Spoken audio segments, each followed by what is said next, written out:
Okay. So back to the question, which I have lost because I have way too many tabs open. Okay, question from Christina Hendrick. She says, practice challenges me because I'm not able to make my hand do what I want it to yet. I know it'll only come with practice, but what if I am practicing the wrong way to do something? Then I never get to the place I want to be. I don't want to practice hours with something without the hope of getting there. How do I know that I'm doing something in a way that practice will lead to improvement? Thank you, Christy. Okay, do you want to go first or do you want me to start with that one? Well, I'll just say a little line if you like. It's kind of, if you ever watch Britain's Got Talent or the USA Got Talent, Simon Cowell says to the singers, you've learned bad habits. So I guess if you're learning from somebody that you respect or they've got artwork that you want to emulate, then you're probably on the right track then. Otherwise, yes, you could definitely be learning the wrong bad habits, which are going to be difficult to get out of in the future. See, I'm a little bit opposite on that viewpoint because I disagree with me on the first point. I know, I'm going to argue with you. As a musician, this is one thing that I see. Like learning violin, that was a big thing. If we learn bad habits, it is so hard to unlearn, like seriously hard. I still have bad habits. Like I don't hold my wrist quite right on the neck of the violin, and it's not something I was ever able to correct. I was lazy when I learned as a kid, and it's just something that kind of stuck with me. Whereas with art, it's really easy to fix those things. So like when I have a student who comes to me and they were taught something wrong, I can easily say, no, do it this way instead. And they're able to correct it. As long as someone's able to point out, this is why that isn't working. I'm able to correct that easier than somebody who's playing an instrument wrong. So I do find music and art to be a bit different there with my students, where as long as you're practicing, even if you're learning bad habits and learning what not to do, then you're still learning what not to do. So I find everything, like all of my students, even when they do something terrible, again, they're learning what not to do. So yeah, good point. It's just different than I find with music, because with music, I can't undo those bad habits, where with art, I can fix it on somebody. Yeah. So let's see if I can avoid arguing with you again. I can always mute you, perhaps. Okay. Next, and I'm not saying that I'm right. This is just what I've experienced. It's just our opinions. So we have a question from Linda. I'm not even going to say your last name because I'm terrible at that. She says, I'm new at painting. I'm having trouble with getting the fine detail fur. I want nice, smooth, soft, sometimes fluffy look. I don't know what I'm doing wrong, and I'm continuing to make the same mistakes. I'm attaching a bunny I'm working on at the moment. I do graphite work, and I don't have that problem with pencil. Okay. I don't know if you guys, I think I can share my screen with you because, and this is, I believe, done in acrylic, which I think is where the problem's coming here. So where little screen capture guy? I know there's a button for this, screen share, and I want this screen. Okay, can you guys see that bunny? Yep, I've got it, yeah. Okay, so what's happening on this bunny is if you're working in acrylic, your paint is dry and your edges are very harsh. If you were working in oil on this, your edges would blend and you'd get a softer look. If you put in too much harsh detail with those little lines where your paint is dry like it does with acrylic, it's just really hard to soften that look up. One thing that you can do in this case where you've got the harsher lines like this, glaze over all of it. And with a glaze, you don't want to add white to it. Your glaze is going to be a translucent paint. If you're, again, going back to if you're working in acrylic, you're going to be, I use water to thin out my paints to glaze. And I'll have Jason go over how he would do this in oil. But for acrylic, if you glaze over that bunny's fur, it's going to push, it kind of brings together your harsher lines and your softer lines together so that it's not so wiry looking. It just softens it all up that way. And sometimes just getting in each individual hair isn't necessary to create a soft look. Sometimes it's better just, I say this all the time, think in terms of clumps. But yeah, glazing over the entire bunny with like a brownish tone, that will make him look a lot softer. How about you, Jason? For oil, how would you do this? If we stay on the acrylic a little second, Lisa, I think because you know more about acrylic, can you actually get a retarding medium to help with that for future paintings? Yeah, you can, and they suck, in short. All right. I don't know a single acrylic artist whose work looks like I look at and go, oh my gosh, I want my work to look like that. I don't know any of them who use actual retardants. the slow drying medium. I don't like them at all. The best thing that you can do for acrylic is to use an airbrush and continuously mist water over it. Then you can keep it wet for hours, and that will also give you I'm glad you asked that because I didn't even think about that with the airbrush. But using an airbrush, not for spraying paint, but for spraying water, you can keep your paint wet for hours and hours without any negative results. Like the retardant, it goops up the paint. It just changes the consistency and makes it really not attractive. Yeah, you can also use a fine little plastic mist spray as well, Lisa, I think, can't you, if you don't have any brush? For acrylic, because what happens with the spray bottles is heavy water droplets hit the canvas, and then that pulls paint off, so you actually can cause a lot of problems. So the airbrush is the way to go there. Yeah, and those problems with the acrylic is exactly why I don't paint with acrylic. It's so much easier, in my opinion, to paint fur, especially soft fur, in oils or alkyd mediums where you've got that open window of, with oils, hours and hours, with alkyds, probably 15 or 20 minutes before it starts tacking up. I then work on one section at a time, and to get the fluffiness or the softness of the fur, I almost always brush over it with a synthetic soft brush like this. I don't know if you can see it on screen now. And that, just brushing that really lightly over the top just gives a really soft appearance to it. Yeah, and that can be done, that same brush, that would work. Well, I'd use a softer mop brush, but that can be done with acrylic if you're keeping the paint wet by misting it with water. And with that airbrush, you don't have to get the expensive full $500 setup. You can get a cheap little $30 hobby kit that's single action, and it's really only good for misting water, but it's good at misting water. So that's a really good option. Okay, excellent. So one last question on the email list, and then we'll get some of the questions that people sent you. Cindy? We're still seeing the bunny at the moment. I don't know if you know. Okay, let me fix that. It shouldn't be. Okay, it's off now. Whoops. Cancel. It's off? Yeah, it's all gone now. Okay. Cindy says, she has a question for both of us. Can you tell us, when did you have the strongest feeling that you took a huge step in your learning skills? What new skills or new techniques were the most useful to develop your art? I don't know. Okay. She apologizes for bad English. Cindy, your English is better than most of us here in America. So you did good. So the question is, what was the point where we had the strongest feeling that we took a huge step in our learning skills, and what new skill or technique was most useful to develop our art? I'll let you go first, Jason. Yeah, it's a difficult question for sure. I think I improved dramatically when I switched from standard oils to alkyd oils, when I stopped playing around with acrylics as well. The medium just seemed to suit me straight off. And a lot of the problems I was finding with watercolor, which made me want to rush all the time, acrylics I found also made me want to rush all the time. So as soon as I started with the oils, that's when things started to work right. Up until that point, I was really struggling, especially with fur and things like that. Yeah, it's definitely a lot harder to accomplish in acrylics. That's when students come to me and they say they want to start with acrylics, I'll always ask why, because everyone thinks oil is going to be harder. It is so much easier for me to teach someone oil than it is acrylic. But yes, without a doubt, I agree. What technique did you feel? Whoops, last part of that question. Oh, and then I lost it. I'm a genius. What new skill or technique was the most useful in developing your art? Why don't you go first on this one for a change? Okay. Difficult question. I was trying to be polite and let you go first. Go on, jump in. Let's see. Let's actually read that at the time. I got a message from Ded. Let's make sure. No, we did not figure out the Q&A feature, Ded. We've got so many questions to answer right now. I don't know how. You know what? Go ahead and type to me how to do that, and I will fix that after I answer this question next time when Jason's answering one. How's that? Okay, back to Ded is sending me questions or messaging me through Facebook. So since I apparently don't know how to use Google Plus very well, I'm gonna have to learn this. But back to the question. Okay, the biggest step for me in learning skills, I kind of had two major points. The first was with Jaime Jimenez. He did a quick he came for our lunch break. He worked in the same building I did when I was working at an animal hospital.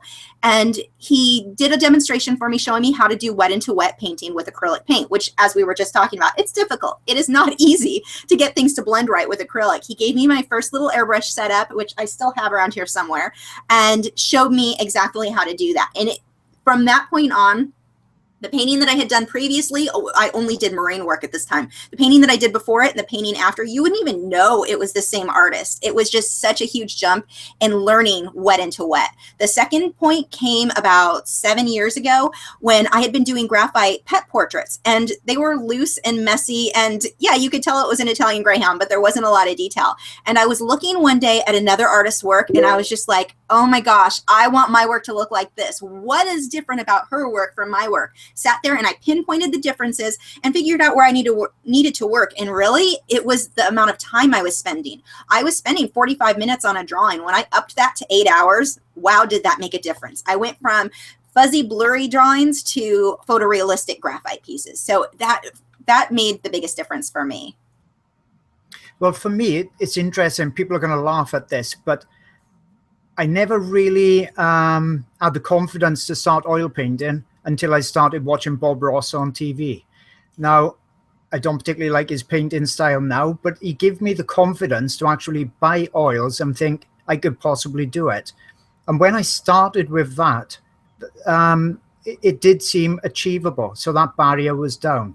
From then on, I wanted to do wildlife. He doesn't do any wildlife really. So then I bought every book I could find on serious wildlife art. Everyone that showed images, I tried to deconstruct how they painted it. I bought all the videos and I just read and saw every single thing I could. And that helped a lot. But there was still massive amounts of information missing on there as well. So that's when I started trying to teach myself it too. So that's really when I started. Very cool. I'm reading through the comments. God, I am so glad you are here, Mr. Jester. What is you? I know your name, and I can't think of it off the top of my head. But he's fixing and answering everyone's questions for us. Oh my gosh, I'm glad you're doing that right now. You are so helpful. He actually has to help me all the time with Google Plus because I always upload stuff wrong on our own art group. I'm terrible. Okay. So there were my email list. Do you have a few questions from your fans you want to bring up? Yeah, I got loads. This is an easy one for the both of us. It's a question from Cynthia, and it's basically, what's your preferred surface to paint on? And why? So do you want me to go first? Yeah, go on. My preferred surface would be MDF. Now, I don't know what you call that in the States. Is that hardboard or something like that? Yeah, no, we MDF, we know what that is. Right, well, it's the MDF and it's hard on both sides. It's not the one that's got the rough surface on the other side. So it's perfectly smooth. I like to gesso that myself. And just because the surface is so smooth, I find it much easier to paint on. The problem is, because most of my paintings ship to the US and things like that, because of the weight of it and because of the size, it's virtually impossible to send anything other than something small.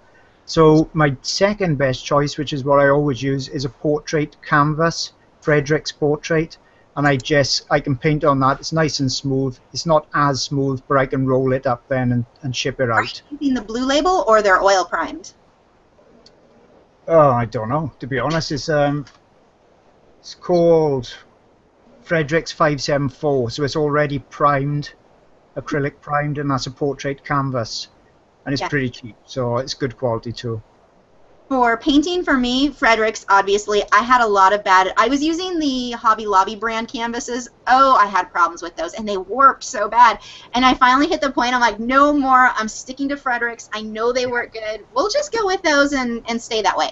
So my favorite with them is either their blue label, the Frederick's Ultra Smooth Blue Label, which is for portraits and that sort of thing. It's so good for detail.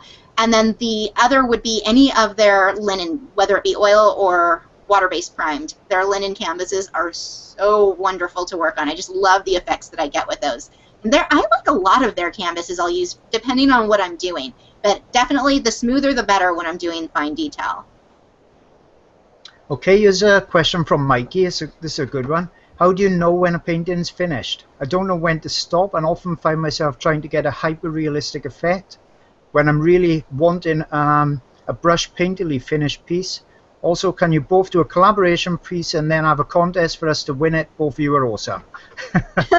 So that's from Mikey. Do you want to go first on that one? Oh, How do you know when it's finished?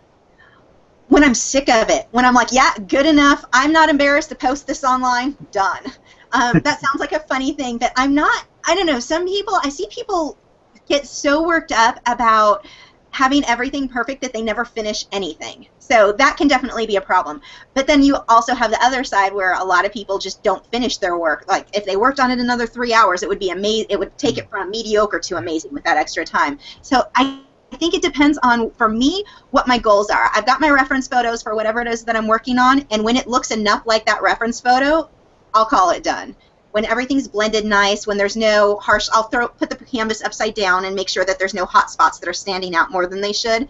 But when everything seems fairly well balanced to me, that's when I call it done. But I have such a full-on plan of what I'm going to do to begin with that it's easy to judge when I'm done, because I'm not usually experimenting. I know what's going to happen before I start, so I think that makes it a little easier for me, and that just comes with practice.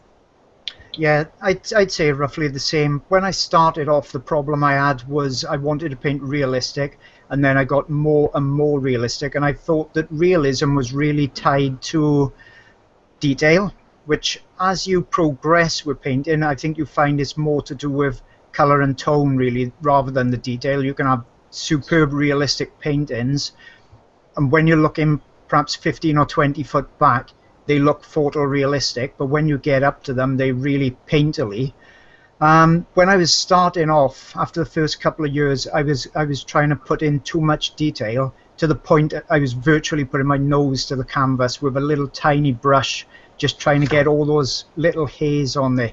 Now, I still want it to be detailed, but I get up from the easel quite frequently and go back, probably 3, 4, 5 foot. And if I can't see the details that I've just put on, I don't see the point of putting any more on.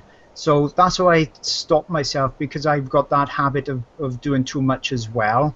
And if you want a painterly finish to your painting, stick with larger brushes. Put your small brushes away, and that will prevent you from fiddling and spoiling a painting usually if you just go to the smaller brushes all the time. So put your small brushes away, stay with the larger brushes, and as Lisa said, have a plan at the beginning and stick to your plan. And if you're wondering, have I actually finished now, just put it away. Leave it for a few days and then look at it with fresh eyes, and you may find you have finished, or you may want to put a little bit more detail in. That's about all I've got for that one. Yeah, the big brush, that's such a good tip too. That makes such a difference when you're going for a painterly look. Let's see. I've got another one. Well, it's almost linked in. Have you ever procrastinated doing art due to fear of failure? If so, how do you get past it? And that's from Diane Marie. And well, I can say as well, I've got another one from Adri, and he says, I get to the drawing and then it lies there accusing me for months or longer because I don't have the courage for fear of failure. Any advice? So do you want to go first on that one, Lisa? Or? Yeah. That's a big thing. You have to get over that fear. And it kind of goes back to our first question of, I'm going to learn bad habits. I don't think that you will. It doesn't. If you do something and it looks terrible, who cares? That's part of the learning process. If you don't do it, you're never going to get better. You can sit around all you want and be afraid of not improving, or it's not going to look good, or this painting's going to be terrible. I just wasted a canvas. It's never wasted. It doesn't matter how good or how bad something comes out. You are not wasting your time if you're painting. I have some layers on my paintings where I'm just like, oh, that looks terrible. The previous layer looked way better. Paint over it. Keep painting. Keep working on it until it gets there. But if you don't get over that fear, you're never going to improve. You just have to kind of, I guess, bite the bullet. Why would someone bite a bullet? You have to just bite the bullet and do it. Just get to the easel and do it. Yeah, I had this problem really bad when I first started off. Even to the point when I was starting off and I was doing the initial drawing on my canvas, I put so much detail in the drawing, I didn't want to paint over it. And then when I put the underlayer on, I'd spend so much time doing the underlayer. When that dried, I didn't want to paint over that. So it's really, well, I assume the word was anal. I just didn't want to spoil it. And that was because I was trying to make each painting perfect. I was putting too much effort into each painting. What I did to get around that was to stop myself being so precious with each stage of the painting. I started doing small canvases purely for experience, just to learn how to do different techniques and things like that. Now, I'd still spend quite a bit of time on it. I'd still spend a few hours. But what I would do, and this will seem crazy, but what I would do at the end, I'd rip them up, throw them in the bin. They were, yeah, they were specifically to learn from. They wasn't going to be sold. I didn't want to be so precious about my work all the time. They was going to be ripped up no matter how much time I put into it, and that's what I did for a few paintings. And then that stopped me worrying about it all the time, because it's just paint, canvas. They are virtually free. You know, I buy canvas on the roll. It just costs a few pence literally for a small canvas. I don't even buy it stretched. The paint is really cheap. The alkyds I buy really cheap. The most valuable thing is time. So if you've got the time, just go through the exercises as an exercise and don't try to make everything a finished perfect painting, because you will get that problem and you'll end up not painting anything at all.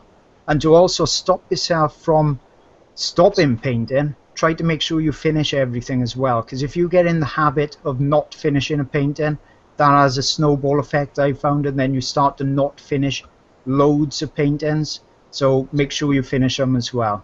So that's all I've got on that one. A big one. The musician, the last band that I was in that I finally quit because of this, the musician, the main guy, he was one of the best musicians I played with. This guy was phenomenal, but he was such a perfectionist that nothing ever got done. We would write new music and we'd go to record it, and then he'd redo it and redo it and nothing got finished because of it. He has, as talented as he is, he has very little to show for it for his entire life's worth of music, because he's too picky and nothing's ever good enough. And honestly, I used to put our scratch tracks on my videos. People wanted to buy those. People liked the bad version, the rough version, and nothing was good enough. And it definitely has affected his musical career, because he just was too much of a perfectionist. So yeah, that's. Yeah, and I think some people as well, they get tied up with that, and then they just don't get past it. And they also start fiddling with a painting. They think it's finished, and then they keep working on it, and then a week later they work on it some more, and a week later they work on it some more. When you finish a painting, just leave it, done, move on.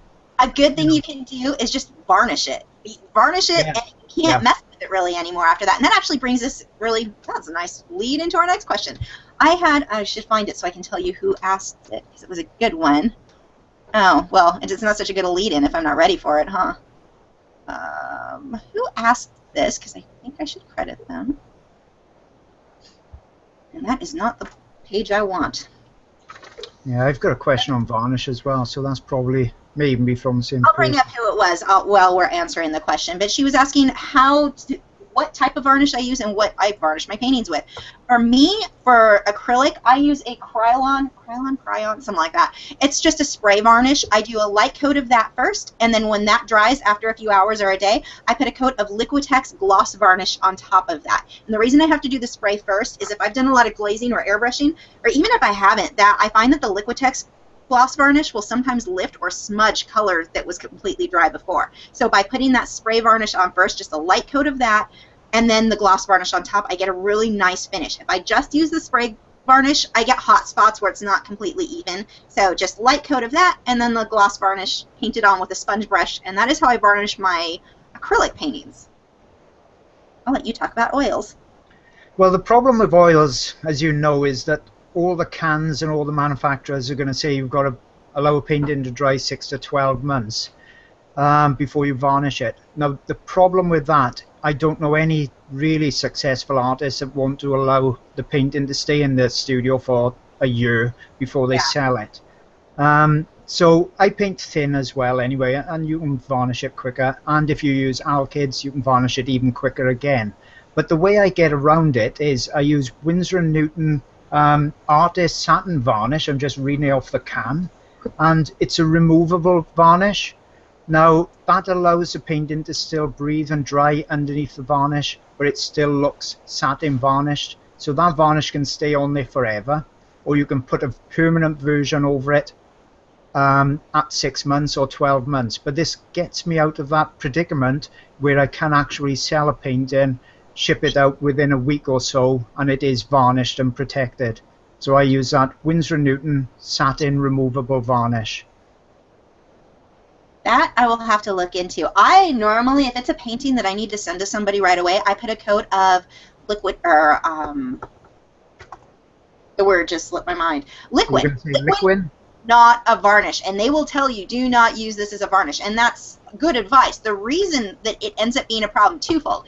One, it can yellow. It's not protecting as far as light fastness goes and archival qualities, but as long as the paints you're using are light fast, it's not really an issue. But the bigger issue is liquid dries very, very fast. If the paint underneath has it's very thick, well, even at all thick, if that liquid dries faster than the paint underneath that you painted, it can cause cracking and peeling and all kinds of a mess. So that's a big reason that they say do not use liquid as a varnish. For me, I paint in such light, thin layers that everything's 100% dry by the time I put a coat of liquid. And the only reason I'm putting that coat of liquid is to give an even gloss. And then the customer can either, if they're local, they can bring the painting back to me in 6 months or a year and I'll varnish it with something heavier duty, or they can do it themselves or just not varnish. Honestly, I've not had an issue with painting that wasn't varnished either. But yeah. Kerry also asked an almost exactly the same question, but she was asking about the problem with glazes with oil paint when you're using things like glazing medium and liquid, that the glaze section is shiny compared to the rest, and how do you even it out, and what varnish do you use? Well, I got this idea years ago. I saw a really top wildlife artist, and what he was doing in between each layer of paint, because he painted in layers, he was putting a very thin coat of liquid over the whole canvas, or the area he was going to paint. And then he'd paint into that almost wet and wet. Now his paintings were going for tens of thousands of dollars. I thought if it's good enough for him, it's good enough for me. His never seemed to have fallen apart. yeah. So what I do to even out that layer, if you don't want to use a satin varnish, I use a very thin coat of liquid or the M. Graham Walnut Alkyd Medium, which is very, very similar, and I apply that to the whole canvas as kind of a finishing varnish with a lint-free cloth like a t-shirt, so it is really super, super thin, and that's what I would use to even it out. Yeah. So it may not be correct as what the manufacturers and things like that are saying, and if your painting falls apart after a few years, don't blame me. But I saw this guy doing it, and his paintings were tens of thousands, so that's how he got around the problem as well. I've been doing it this way and using liquid like this since around 2000, 2001, and yeah. I can say in that amount of time, none of my paintings have shown any negative anything. And I know that's only 15 years, but I've still not had an issue, and I know a lot of artists who do the same. Yeah, same with me. Same with me. So let's see. Next question. Helm Kyle asks, how can I blend areas like skies and make them smooth like oils? He's working in acrylics. I have a problem with the paints drying too fast. That goes back to get an airbrush. That's what we were talking about earlier. Get an airbrush, mist your canvas with water, and keep it wet while you're painting. That is the best way. That's the only way that I can get my really smooth clouds and skies like that. If you're only doing 2 colors, it's not as big of a deal, but when you start doing 3 or 4 or 5 colors in your sky, you have got to keep that paint wet, and that's where the airbrush, I think, really is. Even single action airbrush just for spraying, misting, and working wet into wet. So Aubrey Gale has a question for us asking, I keep saying has a question for us. Obviously they have a question for us. I need to stop repeating that. What is your favorite medium, and what is your least favorite, and your favorite thing about your, wait, no, sorry, I can't read. What is your favorite medium, and what is your least favorite and your favorite thing about your job? The favorite medium is easy. For me, it's alkyd oils. I just like it because it seems to be a halfway house in between acrylics and oils. It's the best of both worlds. My least favorite medium, without a shadow of a doubt, is watercolor. I cannot get a hang on it whatsoever. It's by far the most difficult. I don't know why all beginners seem to start with it. It's really, really difficult. The best part about being an artist is that you're only answerable to yourself. the worst part is you're only answerable to yourself. So motivation can be a problem. If you can get yourself motivated, you can snowball it, and the secret is to keep it going, as Lisa has taught me. You got to just keep going and keep it going all the time, otherwise you'll stagnate, stop painting, stop working, stop eating eventually because you haven't got no money. Yeah, isn't that? Oh, yeah, I know that. The starving artist thing, they have that for a reason. For me, my favorite medium depends on what I'm working on. Usually, if I'm working in acrylic, that is my favorite medium right now. If I'm working in oil, that's my favorite. But my top three would be oil, acrylic, and colored pencil. I don't think I could really choose between any one of those. And then graphite right behind that. I like to do all the things. Not watercolor. Terrible at watercolor, although I really want to try more with the Inktense pencils by Derwent. I played with those a little recently, and they were fun, and I made a horrible mess, but I still want to try them. For my favorite thing and least favorite thing about my job, my least favorite would be the negative YouTube comments. Oh my gosh, you would not believe what some people say to me. Just, they can be such jerks. And even though most of you guys are the most amazing people and say the coolest things to me and the most encouraging, you'll get that one where you're just like, really? Or, you talk too fast. Really? No kidding. No one has ever told me that before. I'm so glad you notified me that I talk too fast. But that starts to eat at me just all the time. My my favorite thing would be sharing my work with you guys and the positive feedback, and I love making videos, sharing that with you guys. I hate editing them though, but the actual making things that are going to help other people and teach other people, definitely a favorite for me. So that's, well, you do a couple questions now. Okay, girl, this is a really quick one, really quick on my side anyway. Debbie asks, how do you tackle framing art for exhibitions? I can answer that. For me, really quickly, I don't do exhibitions. I don't get involved with framing. That's the end. For me, I head over Hobby Lobby. I like because they have their frames go on sale half off all the time. Like every other week, they alternate between frames with glass versus open frames. So I usually go pick those up, and then I just have them install the frame, attach it right there for me. They charge like $1 to install it for the hanging things. I used to hang them myself or install the frame myself, and it was just a pain, and it's so much easier to pay $1 and let them do it for me. So that's how I go. I don't do custom framing because it is so expensive, and the buyer is probably going to want their own frame anyway, so I go as cheap as possible so it can be hung now, it looks good now, but that way if the buyer wants to replace it, it wasn't something I spent hundreds and hundreds of dollars on. I normally don't spend more than, I mean, even for my big canvases, maybe $30 or $40 for a frame. For my smaller things, I'm like $20 for a frame. So that's I've had an experience with an exhibition that I did. I spent about $150 on a frame for one painting. The guy bought it. He said, how much will you knock off if you take it out of the frame? I said, well, I can't. It comes with the frame. And so he ended up buying it anyway, and he threw the frame in the bin. So it's crazy. That is exactly why I won't spend a lot of money framing for stuff. I go cheap. I want it to look nice, but I'm also not going to go the most expensive frame that I can find either. Yeah, it really suits decor and things like that as well. They buy it like that, so you can't really win on that one. But yeah, to go with the cheapest decent option, I suppose, really. And it goes through phases as well of the styles that people want. Sometimes they want just black, that goes through a phase, and then they want rustic, then it's gold. So you can never win with that. You're just eating into profits all the time.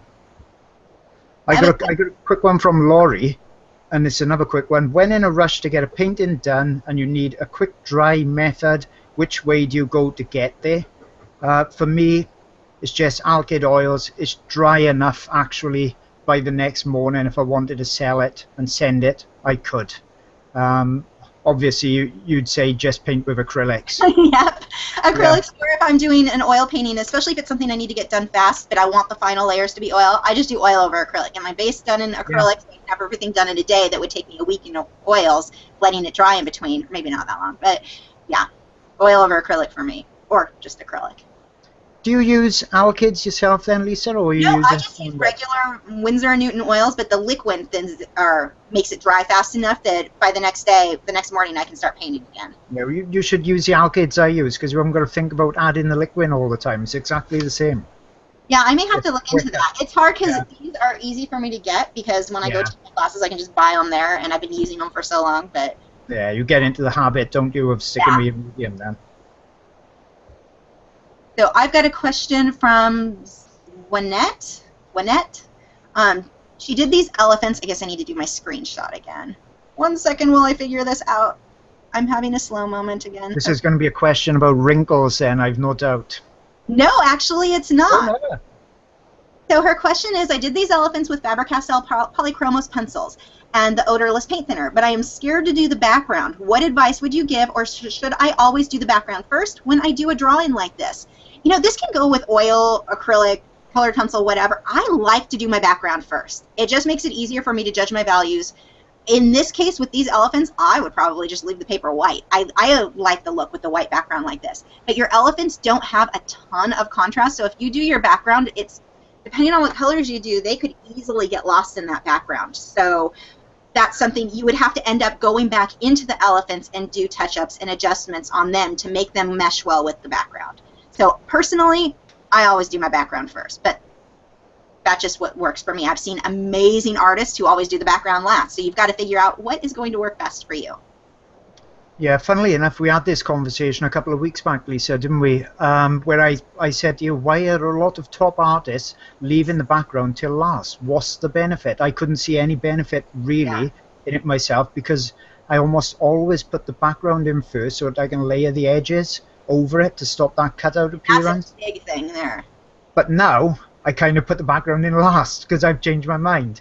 The benefit for putting the background in last, the only benefit I can really see with paint anyway, is that you can more easily judge the tone that you want the background to be. So if you really want that subject to pop out and you've got the darkest darks already in on your subject, say it's an elephant, you know then you can judge much more easily how light you want the background to be if you're doing atmospheric effects and things like that. So that's why I think lots of artists, wildlife artists, put the background in not necessarily last, but they do it as a mid-stage. So they put that background in and then they put the details on the foreground animal and they layer it over the top. So that's what I think there. I design everything in Photoshop first, so I already know what my background's going to look like. So that may be part of why it's easier for me. I already know which background I've chosen and what colors are going to be best. Yeah. So let's see. Next I have, we answered that one. Louise Gray has 2 questions. Are there any charts you can use for mixing portrait colors? She tends to make hers too orangey and she's not sure how to tone that down. I've got an easy answer for that one. And she said she's also having problems incorporating yellow into her skies of blue with acrylics.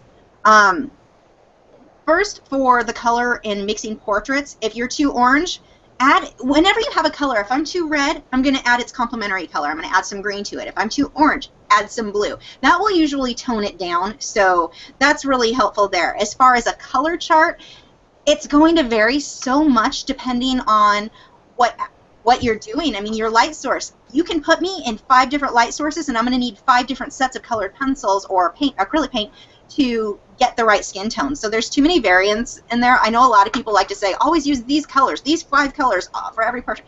It depends. The person, everyone's skin tone is different. The lighting is going to be different. And so as far as finding a color chart, I don't find that helps too much. I did have a video showing you guys how, and I will put a link when this gets uploaded to YouTube. Actually, let me put that. Matching color. Anyway, there's a video that I did showing you how I use Photoshop to choose more easily judge what skin tones or what colors you need for a portrait that you're working on, but there's too many variances in there, so I haven't seen a good chart where I would say this is the one that you need to get.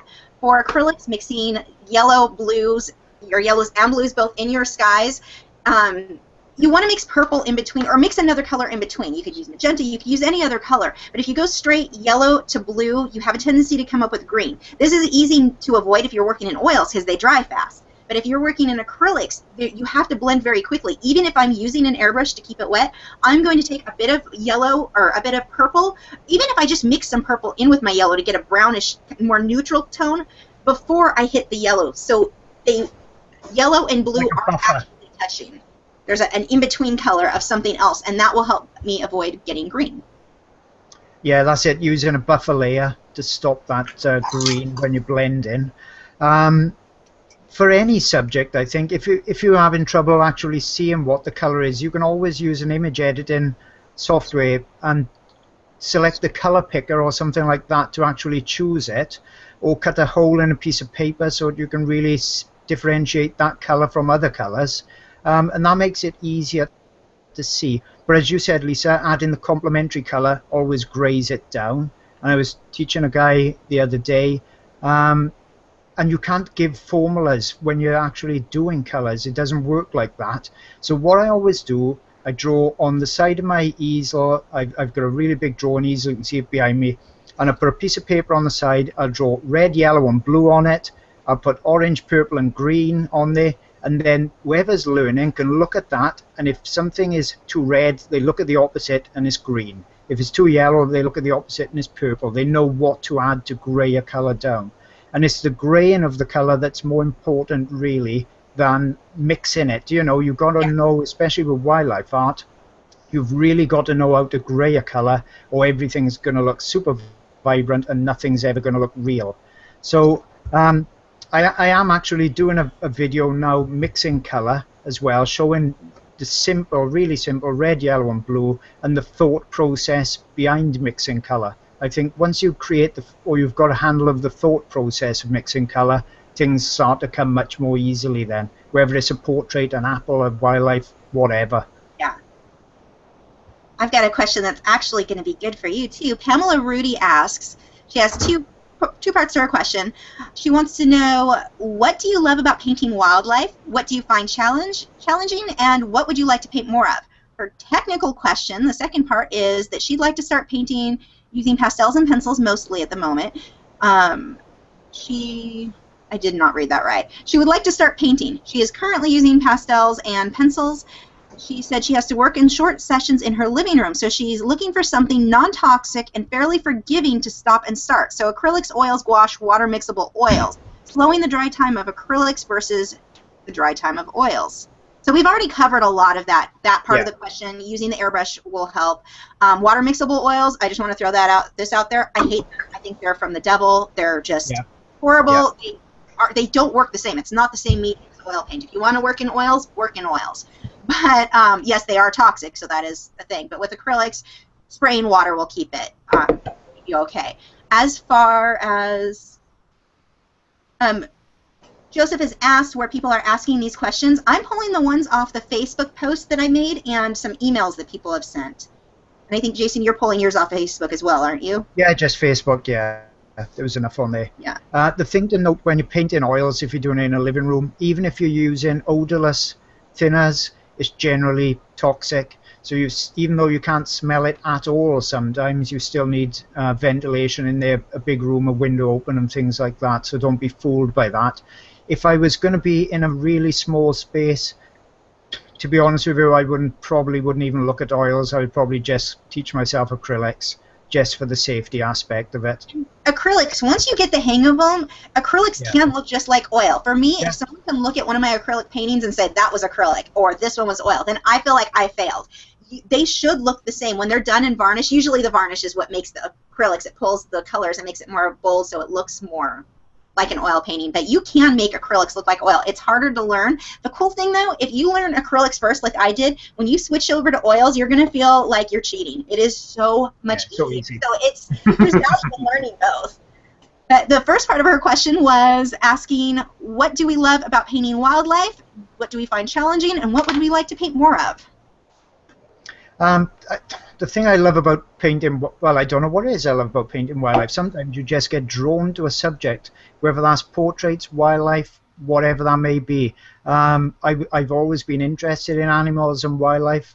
I've always sketched and drawn, and then I just started painting, so it was obvious that was going to join together and link in, really. So I think it's just what you're drawn to. The hardest part of wildlife is getting fur to look realistic, so that everything doesn't look hard-edged and rigid. But because that's so challenging, that's also the beauty of it as well. And there's so many different subjects. Wildlife can be insects, fish, you know, anything whatsoever. What would I like to paint a lot of? I like to paint elephants, but you know. everything. I hope to be doing this for many years, so I hope to paint as many different subjects as I can, to be honest. That's kind of me. I want to paint all the things. Well, obviously, you guys have seen I range from wildlife to portraits and surrealism. I love all of the different things. My favorite thing about wildlife, I just think wildlife is beautiful. There's just something about that in all the details, creating something that looks super realistic. I end up with such a high from that's what I like so much about it. For things that are challenging, elephants. I'm going to go with elephants. Those wrinkles are a lot of work. Well, you should check out my video because I've simplified that. It's not as hard as it looks. I did a kind of cheating way where I was just kind of almost cross-hatching to get the wrinkles, but it still wasn't. I mean, if you look close, you're like, yeah, that's not that realistic. But if you guys want to ask questions right now that are watching in the little page, I can refresh that and pull some of those up since we don't have the questions enabled. So if anyone does want to ask... Can I do a quick question, Lisa, for you? No. I know you like copyright issues. You like to study that. And this is a good one. It's from Donna Barker, and she says, "Hello, Lisa, Jason. I have one of those dreaded copyright questions. I love watching those wildlife documentaries about big cats. If I was to pose a moving picture, and you know where I'm going with this now, and use the image for my painting, would I be able to sell it? In theory, the still picture is not a photograph. Thanks." I got my opinion, but you've looked into this more. What do you think? Belongs to whoever made the video. The image, the entire video is copyrighted to them. However, realistically, they're not going. If you're taking an actor or an actress, yeah, people are going to be like, "That's that person from that video or that movie, and you copied it, and copyright violation. Here's your lawsuit." But for unless you're doing fan art, and then that's a whole other thing. But for wildlife, if you're not copying it exactly, like if I'm painting a line, there was one I did not long ago. I had a good decent reference photo, but I wasn't seeing, there was a certain atmosphere I was missing, so I went to those wildlife documentaries and paused it to see how the light was hitting certain areas, how, you can definitely get some from it. As long as you're not copying it exactly, you don't have to worry about it at all. Realistically, most people probably... on those documentaries, if you copy the background the same, yeah. If you're changing everything, every cat moves the same way. Every dog walks the same way. So if you're just getting a pose, no problem. I wouldn't worry about that. If you're copying the lighting and the background and the leaves and everything's exactly the same, yeah, then you could run into bigger issues. But if you're just using it as reference and not copying it exactly, then there are really no problems. Yeah, I think what Donna may not have seen clearly is that she's thinking that a frame, perhaps a single frame from the video, would not be copyrighted. But if the video is copyrighted, and virtually every one of them are, each frame is obviously copyrighted too. We're not lawyers, so it's just our ideas and things like that. But if you're going to use video references, take images out of there, if you're going to take an image that's something like two tigers fighting out in the wild, they may be up on both back legs, it may be a golden sunset behind, and it may be one of those video once in a lifetime moments. If you're going to freeze that frame and paint that and you get found out, they're going to definitely know that that came off that particular video by that particular cameraman, so you're probably going to get into trouble with that.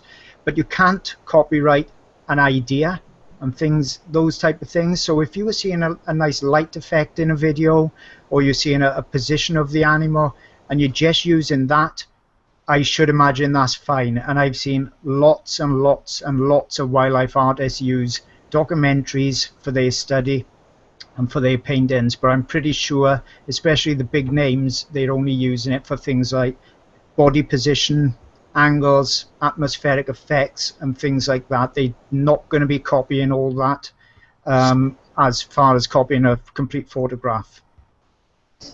Oh look, a question popped up. I don't know how that happened, but we have a question asking, oh, it went away. Where did you go? Oh, here we go, in the chat. Monique just asked, how do we handle shipping off commissions and how do you package them, especially your colored pencil drawings? Yay for questions. Thanks, Monique. That I don't like to give advice on shipping, and this is why. if you screw it up or something gets messed up, I don't want you coming back to me and going, your method did not work for me and it got damaged. I don't want to give bad advice to people. I do two ways. I will tell you this. When I ship, if it's within the U.S., I pack it within cardboard and lots of, because everything in colored pencil would be matted. And this would really be done the same with paintings. I mat everything, or not mat, cover everything in cardboard, and then put it in a custom box that I make myself. I just cut it down with a box cutter and tape it up. There's a lot of tape. I am so tape happy. But I use tons and tons of tape and make my own box. UPS will not guarantee a box that you packaged yourself. That's an issue because in the U.S., that's who I'm using to ship. And even though I paid insurance, all the insurance is covering is if it gets lost. If they damage it, if they stab it with a knife, doesn't matter. They didn't box it. They're not covering it. And that irritates me. So I'm paying insurance to ensure that you deliver it, which is what I paid for in the first place. So I'm basically paying you twice to do your job. Anyway, side rant there. Irritating.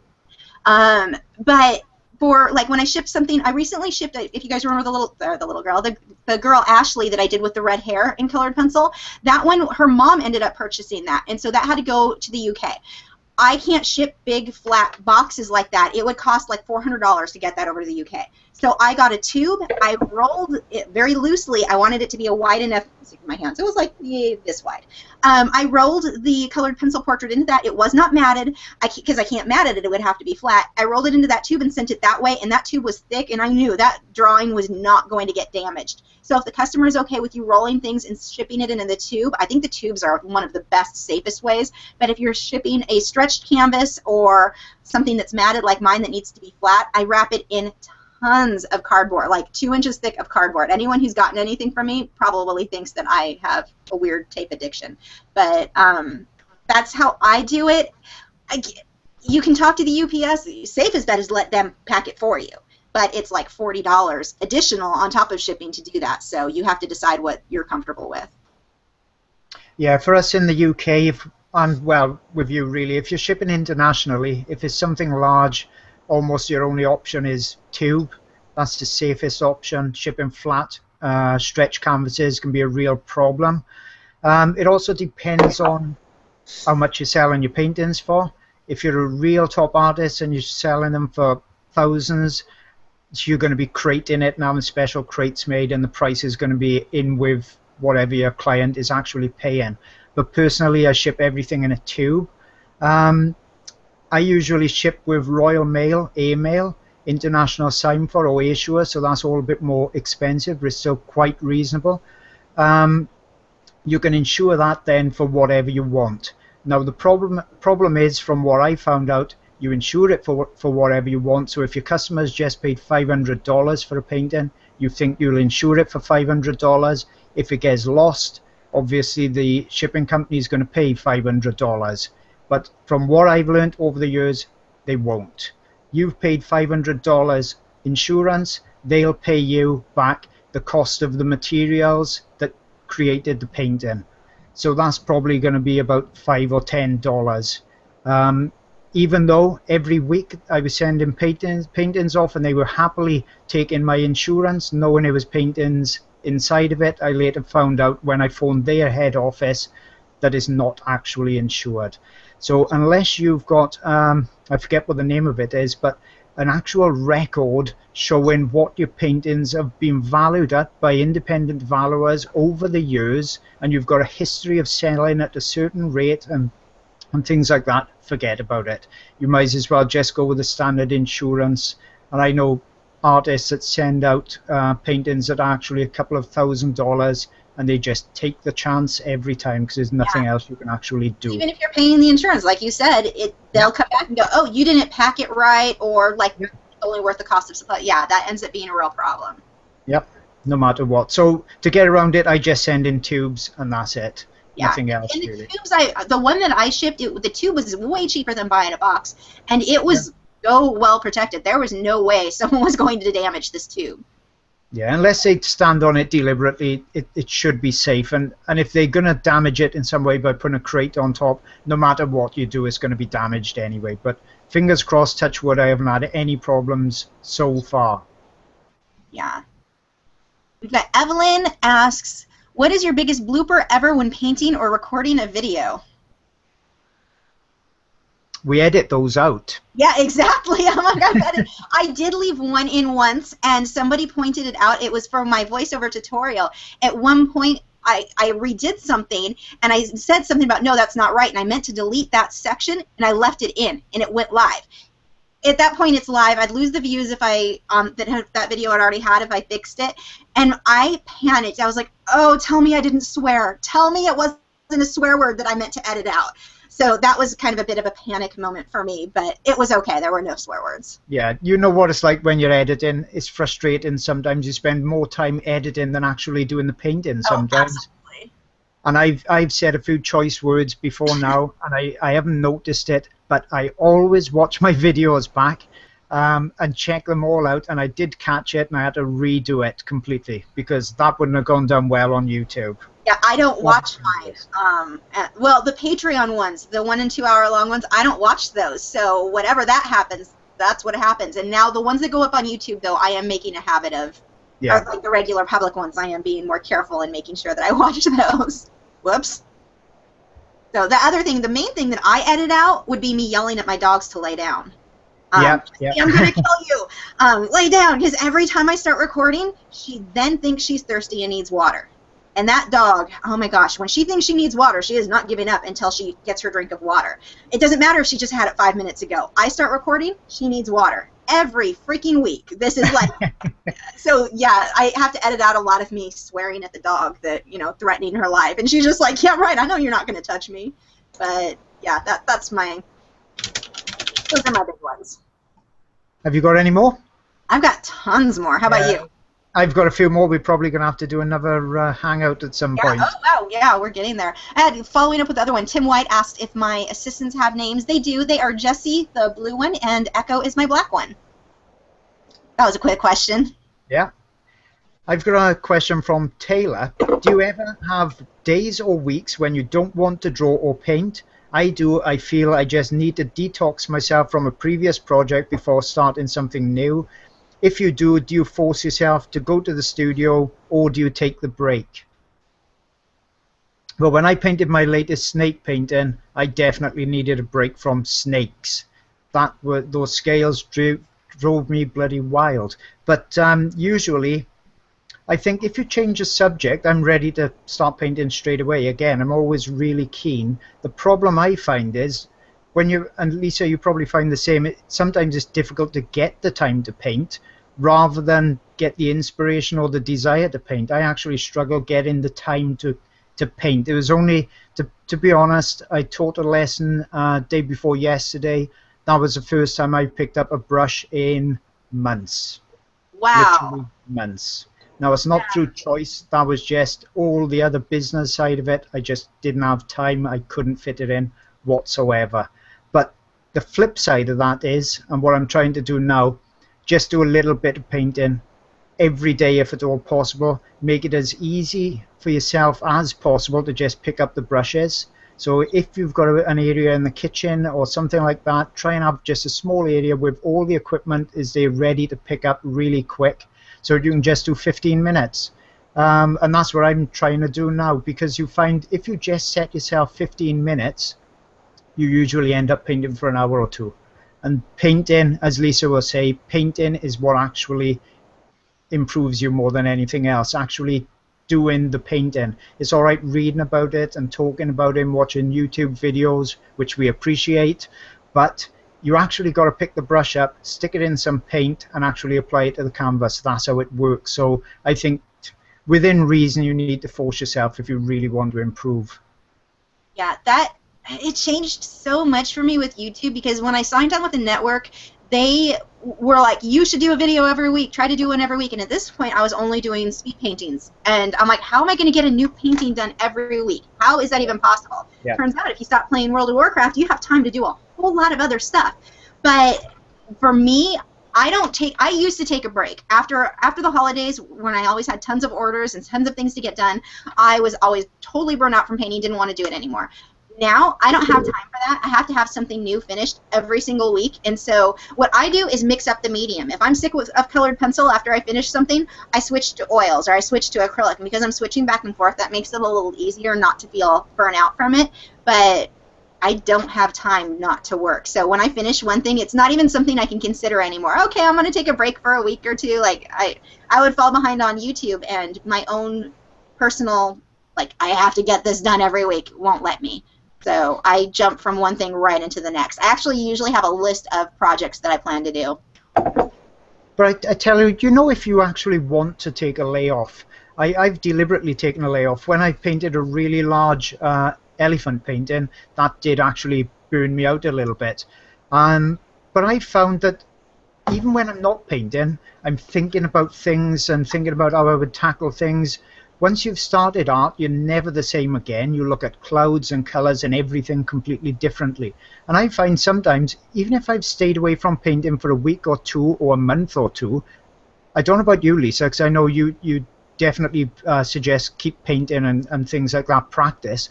But I think when you get to a certain standard, I've had a month or two off, gone back to painting, I've actually felt that I've improved by not painting. I don't know why, but I think it's just because, similar to an athlete, sometimes when they're injured, they can actually subliminally or actually think about doing the movement of, say, a javelin throw, and they got that on their mind, and it's almost the same, and you're using muscle memory, and we do that with painting as well, I think. So I wouldn't worry about a layoff. If you want to do a layoff, you're not going to revert back to where you was, say, 6 months or a year ago just because you took a month off.